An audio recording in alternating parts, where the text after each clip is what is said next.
Hello there and welcome to TV 47 Weekend. My name is Stanley Nyeringita and today we'll be talking matters Serbia-Kenya relations. Now next year, on June 2023, Kenya will be the newcomer in the Afro Festival in Serbia, Belgrade, Serbia.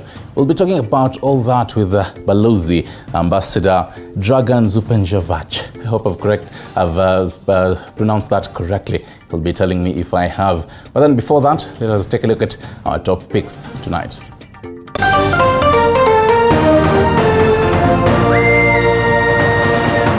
Tonight, thousands of passengers stranded as pilots down their tools. We're here when we book something, the whole day is for travel. No, the whole day is not for travel. So we are doing our best. No, your best is not enough. You can't be doing your best now. It's too late to be doing your best. You got to do your best well. Your government did not do the best, but I'm supporting you. Government talking tough. The strike, as far as I'm concerned, is illegal. To the extent that there is a court order that bars the pilots from going on strike. And the pilots know that on Tuesday next week, they are appearing before the court and they have violated a court order. With the situation set to get worse by the day. President now appeals for 10 billion Kenyan shillings in order to make drought intervention measures. And as a result, the concerted effort between our development partners, the government of Kenya, our county governments, and other non-state actors to bring our resources together and so that we can make sure that no Kenyan dies out of famine. This as the situation moves from being bad to worse. Also, push and pull wedges on overprobe on officers linked to extrajudicial killings. Walisema wakiweka Biblia chini, siku hiyo utatangaza ati bei ya unga irudi chini. For President Uhuru Kenyatta, all those things you are telling us to do, you had 5 years with Uhuru Kenyatta to do those things and you did not do them. As the DPP says, they are planning to rise the heat. To increase the awareness of the importance of respect for human rights when training police officers.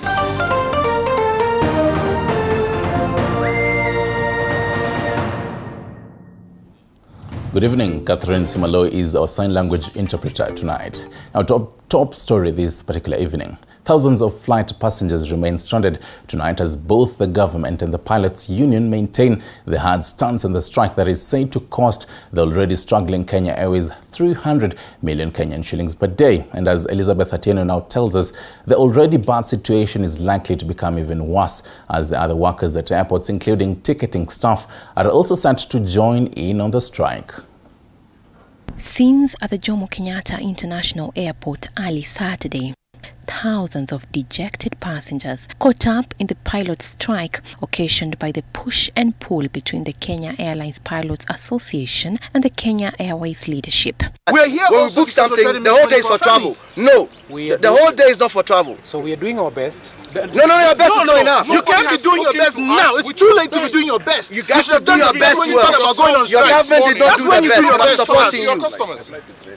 So far, hundreds of flights have been cancelled just on day one of the strike, throwing the passengers, most of whom are foreigners, in a state of panic and confusion. Came in Kenya last Saturday. I've been here for a week. I'm supposed to fly back to Malawi. And now we're caught up in this big inconvenience where, we're being told about the flight right at the time we arrive at the airport. We checked in online. This information was not relayed to us well in advance so that we make proper plans. So it's highly inconveniencing and it's a total demonstration of poor management. And we have been here, we've been here since 3 in the morning, only to be told that there won't be any flight to take us home. We don't know. Look at the time now. This is my real concern about this airline, and really I'm frustrated because all my plans that I have is I'm returning home to go to work. They are now doomed. On Friday, the government promised to provide the affected passengers with accommodation, but that remains just a promise. We just got pieces of paper which is informing us of a strike. and benefit that maybe we may be given accommodation, hotel accommodation whatsoever. So we don't know for how many. For us, it's not about being given accommodation. For us, it's to get back home. The dire situation at the airport forced the Transport Cabinet Secretary Kipchumba Murkomen to convene a crisis meeting with the Kenya Airways management, after which they stuck to their guns, maintaining that the strike, which costs the airline 300 million shillings per day, is illegal, demanding that the pilots resume to work. The strike, as far as I'm concerned, is illegal, to the extent that there is a court order that bars the pilots from going on strike. And the pilots know that on Tuesday next week, they are appearing before the court and they have violated a court order. Now we are asking them to come to work in 24 hours from now, so that we can continue with our operations and continue engaging with them. So we will take action based on our human resource policy. On their part, the Kenya Airline Pilots Association (KALPA) stood their ground and vowed that they will only get on board once the Kenya Airways management addresses some of their issues. But now, when it comes to only one side, you do not want to come to the table. You do not want, it's not a give and take. You just want it your way or the highway, cold stance. It is either this is our position, and you stay there. Now that is not genuine discussions, and that's not good faith. Among the issues at the heart of the bone of contention, the pilots want Kenya Airways to restart contributions to their pension that was stopped during the pandemic period, which have accrued to 6.5 billion Kenya shillings. I find it very unfortunate and beyond coincidence that the pilots timed their strike just when we have come to office. The already bad situation is likely to become worse, with other workers in airports also set to down their tools with immediate effect. In a statement, Kenya Aviation Workers Union asked their members, including airport customer service personnel, ground flight safety staff, to down their tools starting today at 2 p.m. over unmet CBA demands. Some of these grievances that they have, KALPA has raised, impacts all employees. But all employees have been patient because they know we cannot afford some of the demands that they are placing on us. This strike now stands in the way of KQ's plan to serve over 5 million passengers by 2023 through more flights and routes. This week, Kenya Airways increased the number of flights for the London route to 11 times a week, up from 5 times. Elizabeth Atieno, TV 47.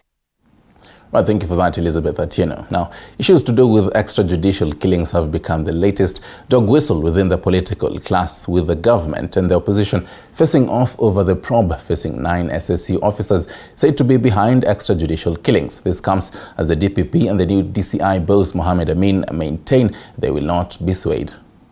The office of the DPP as well as that of DCI have come out to defend the action taken against 9 officers from the disbanded Special Service Unit linked to the extrajudicial killings in the country. According to Haji, the war against extrajudicial killings is not aimed at individual police officers, but aimed to clean up the police department. And the police should not take it as if we are targeting or trying to penalize them. No. We are actually trying to safeguard the good name and the good service of the police. On his part, the new boss at the DCI, Amin Mohamed, says that no one will be judged without proof and that there is need to rid the police service of bad elements. Actions must be taken to prevent, preempt, prosecute, judge and punish terrorist acts without trespassing the fundamental rights of the individuals which we are obligated to protect under all circumstances. The sentiments by the law enforcement comes against the backdrop of sustained push and pull within the political class, which has become the latest battlefront between the government and the opposition. Sisi kule The Hague wengi wamekufa. Na tunajua na wakina nani walikuwa wameshtakiwa huko. According to the ODM chief Raila Amolo Odinga, the government is using the fight to settle political scores, targeting senior officers who are pro-outgoing government of President Uhuru Muigai Kenyatta. Lakini wanaanza kushika watu bila kukuwa na sababu. The sentiments that have rubbed the government the wrong way, with the Deputy President Rigathi Gachagua calling out Raila Odinga for misleading the country. Mzee nimeona ameanza kupiga kelele ati ya kwamba Rais William Ruto amesema wale polisi waliua Wakenya washikwe. Wewe mzee, kama unalalamika watu waliua Wakenya ati wasikamatwe, haki ya wale ambaye jamii yao waliuawa itachungwa na nani? Sentiments echoed by House Speaker Moses Wetangula. Kenya ni nchi inayotii sheria. Kama wewe umekosa, utaadhibika kisheria and you'll be dealt with as an individual. Such utterances have the potential of sowing public opinion on the matter, which human rights bodies insist that justice should be at the center of the probe. It's a discriminatory investigation targeting only the DCI's office, leaving all these other agencies. At the moment, the 9 Special Service Unit officers are in custody in connection with the abduction of 2 Indians. They said to be part of President Ruto's campaign team and their Kenyan taxi drivers. They are being held at Kileleshwa Police Station until 10th of this month. Khaemba Emmanuel, TV47, Nairobi. And out of the biting drought in the country, President William Ruto has made a passionate appeal of 10 billion Kenyan shillings to well wishers and development partners to help the government make interventions to alleviate the pain and suffering of Kenyans due to the ravages of drought. This as millions face starvation. Tonight, close to 5 million people are going to bed with empty stomachs as the drought situation worsens. Besides causing a strain on day-to-day lives, the situation is becoming worse in parts of Embu, where it is even breaking families. Ukiitisha msee kitu anakuambia atoe wapi. Sasa badala ya kukupea kitu anakupea kopi. While all that is going on, the president, who was in Turkana County, now says the government needs 10 billion shillings from well-wishers and development partners to help the government make interventions to alleviate the pain and suffering of Kenyans due to the ravages of drought. We are having another get-together next week, hopefully to raise another 10 billion shillings so that we can ensure that more Kenyans have access to food. His deputy, who was in Kajiado, says the government needs even more. We need 16 billion Kenya shillings so that together we can marshal resources for the next 8 weeks. The worst drought in close to 40 years has caught in its web not only counties in the arid and semi-arid lands, but also those considered to be food baskets like Embu. Agriculture CS Mithika Linturi led a food distribution drive in the county. Ndugu zangu, lazima tunjiulize kweli tumefika hapa kuomba ama kupewa chakula cha msaada kwa sababu gani? Tuko na jukumu kama serikali ya kuondoa haibu kama hii katika Kenya yetu. Nyeri County was also not spared as one of the unlikely places to be visited by the drought situation. But the affected people in Kenya are close to 70,000 people. And I hope to come back here again before January to see if we can get food for more families. The government is seemingly working around the clock in the food distribution drive, with ministers spread across the country to distribute relief. Kushirikiana haraka na kuweka mipango ambayo itatusaidia ili tupunguze ile shida ambayo itatokana na hali ya ukame. Tunataka tuketi chini pamoja tuone ni njia gani tutafanya drought mitigation na mambo ya climate change. On her part, First Lady Rachel Ruto accompanied various leaders to distribute relief food in Nairobi County, where she said that women and kids bear the greatest brunt due to the drought situation. Na mimi nasema kwamba kila mara tukikuwa na shida ya njaa, wale ambao wanahusika sana na kuumia sana ni kina mama pamoja na watoto. Reporting for TV47, my name is Beatrice Watari. And still on the same matters, Cabinet Secretary for Water Ali Sohome now says the government will construct mega dams in Wajir and Garissa counties to end the perennial water and food shortages in the region. Speaking in Habaswein town during relief food distribution program, Mohammed said the government plans to construct 100 dams to solve the problems of water and ensure food security for the people. Wajir South Member of Parliament Mohammed Ado has also appealed to the national government to provide avenues to harvest and store water that is lost during the rainy seasons, including the Merti aquifer that passes through the region.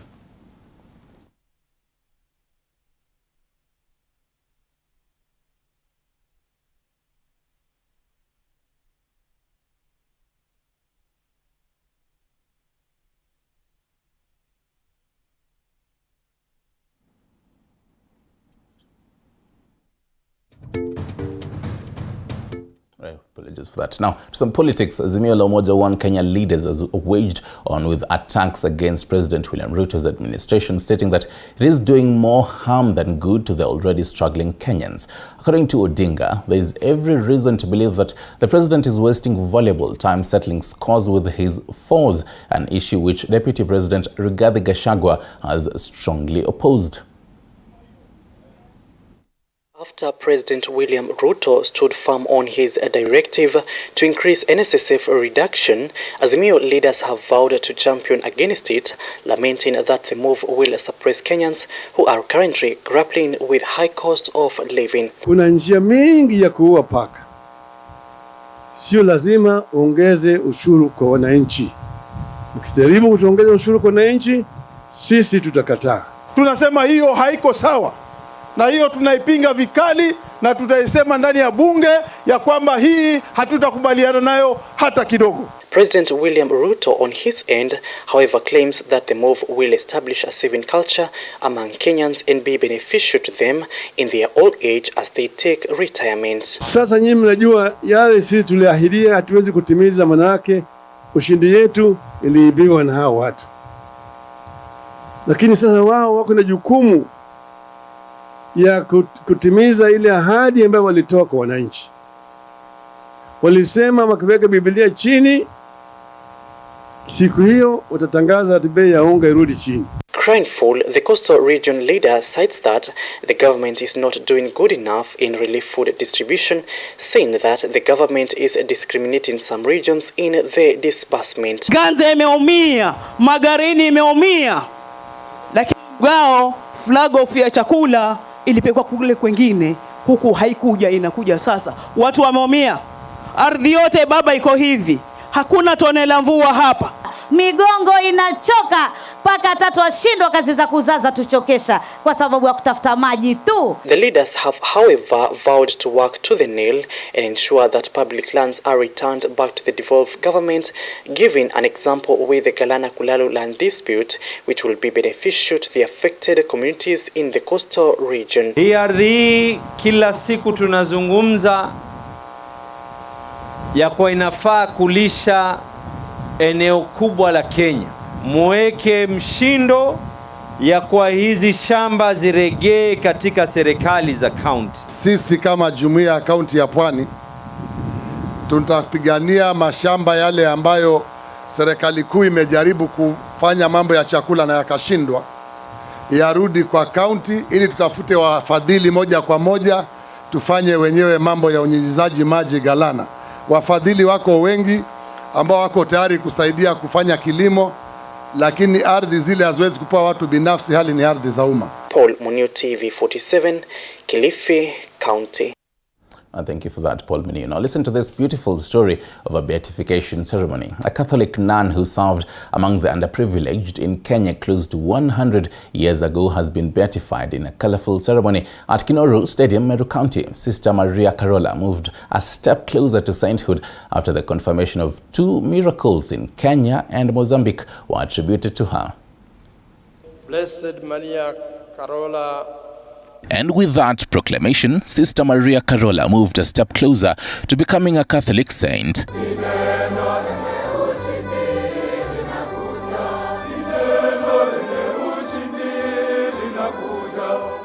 Thousands of Catholic faithfuls thronged the Kinoru Stadium in Meru County to witness the once-in-a-while ancient Catholic doctrine.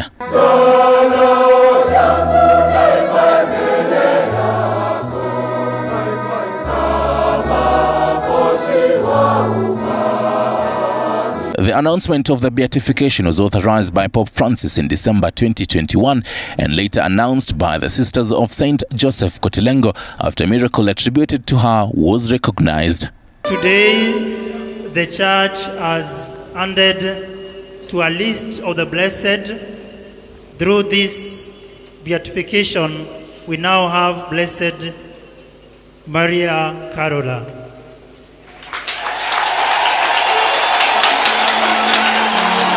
According to the Catholic doctrine, the journey to sainthood starts at least 5 years after the death of the person and involves a rigorous process which includes proof that the candidate lived a life worthy to be considered for sainthood and a careful examination of a miracle attributed to the candidate for sainthood by the Catholic Church. Mostly, a majority of these miracles involve cases of scientifically inexplicable healing. The miracle that proves that Blessed Maria Carola intercedes for us. The miracle attributed to venerable servant of God Maria Carola happened at Gatunga in Tharaka Nithi County, where a woman being attended by nurse sisters gave birth to a boy with no heartbeat. One of the sisters, identified as Catherine, addressed a heartfelt prayer to Sister Carola, and the newborn baby named Msafiri Hilary Kiama began to breathe 30 minutes later. The incident is said to have happened in April 2013, and 9 years later, the child continues to live in peace. His father attended the event. Lakini kulingana na Sister Julia alikuwa in church, alinieleza wakati mama alipata mtoto hakuwa anaonyesha dalili za kuwa hai, lakini sister walimuombea kupitia maombi ya Sister Maria Carola. Then after that minute ndio walikuja kuangalia mtoto tena, akaona ana stress mkono na roho inapiga kidogo kidogo. She remains a model of missionary life, a life of holiness and heroic dedication to Christ and the work of saving souls. He is also said to be behind the multiplication of water in a fountain at a Mozambican parish used as a hideout during a civil war in 1989. Sister Carola becomes the second person who worked in Kenya to be beatified after Sister Irene Stephanie Nyatha in May 2015. A message of peace between the leaders of Meru County took center stage during the speech by the political class. Upendo ni wenye ustahimilivu na wenye fadhili. Upendo hauna wivu, haunjigambi, haunjivuni. That it is not the length of life that you live, but the quality of life that you live. And the quality of life is depicted in how many lives you touch.